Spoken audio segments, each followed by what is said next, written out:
চট্টগ্রামের হালদা নদীর একমাত্র প্রাকৃতিক মৎস্য প্রজনন কেন্দ্র থেকে সংগৃহীত ডিম ফুটিয়ে উৎপাদিত কার্প জাতীয় মাছের রেণু বিক্রি শুরু হয়েছে। প্রতি কেজি রেণুর প্রাথমিক দাম নির্ধারণ করা হয়েছে 1,20,000 টাকা। এই রেণু বিক্রিকে ঘিরে হাটহাজারী সহ আশেপাশের হ্যাচারিগুলোতে দেখা দিয়েছে ব্যাপক ব্যস্ততা ও কর্মচাঞ্চল্য। নাইম আহমেদ কপিলের রিপোর্ট, জানাচ্ছেন মুনিয়া জ্যোথি। চলতি মৌসুমে হালদা নদী থেকে প্রায় 6,000 কেজির বেশি ডিম সংগ্রহ করা হয়েছে। ডিম সংগ্রহে অংশ নিয়েছে শতাধিক নৌকা ও কয়েকশো জেলে। সংগ্রহ করা ডিম দ্রুত বিভিন্ন হ্যাচারিতে নিয়ে বিশেষ ব্যবস্থায় ফুটানো হয়েছে, যার মাধ্যমে তৈরি হয় মাছের রেণু। হাটহাজারীর মদুনাঘাট, গড়দোয়ারা, শাখ মাদারি এবং মৎস্য অফিস সংলগ্ন হ্যাচারিতে এবার শতাধিক কুয়া প্রস্তুত করা হয়েছে।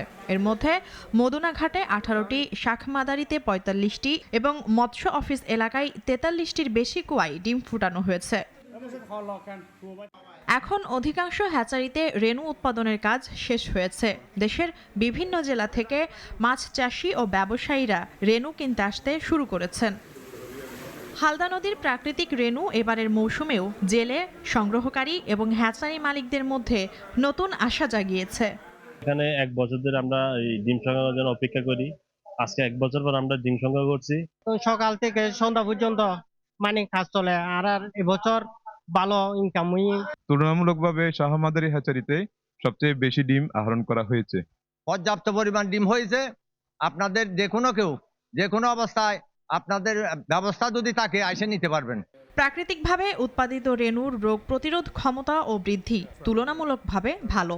এ কারণেই দেশের বিভিন্ন অঞ্চলের মাছ চাষিরা এই রেণু কিনতে আগ্রহী। এই মৌসুমে রেণুর উৎপাদন ও বিক্রি ভালো হবে। এতে জেলে ও সংগ্রহকারীরা লাভবান হবেন বলছেন সংশ্লিষ্টরা। দেশের বিভিন্ন প্রান্ত থেকে মৎস্য চাষি, রেণু ব্যবসায়ী, পোনা ব্যবসায়ীরা আমাদের এই প্রাকৃতিকভাবে যে হালদাতে রেণু হচ্ছে এটা সংগ্রহ করার জন্য এখানে আসতেছে। যে সমস্ত ধ্বংসাত্মক যে কর্মকাণ্ডগুলো হালদাতে হচ্ছে এবং সেগুলোকে আমাদেরকে কি করতে হবে, প্রতিহত করতে হবে। তাহলে করে আমরা আশা করতে পারি নেক্সট ইয়ারে এবং সামনের যে মৌসুমগুলো আছে সেখানে আমরা হালদা থেকে সংগৃহীত ডিমের পরিমাণ, রেণুর পরিমাণ আমরা বেশি পাবো।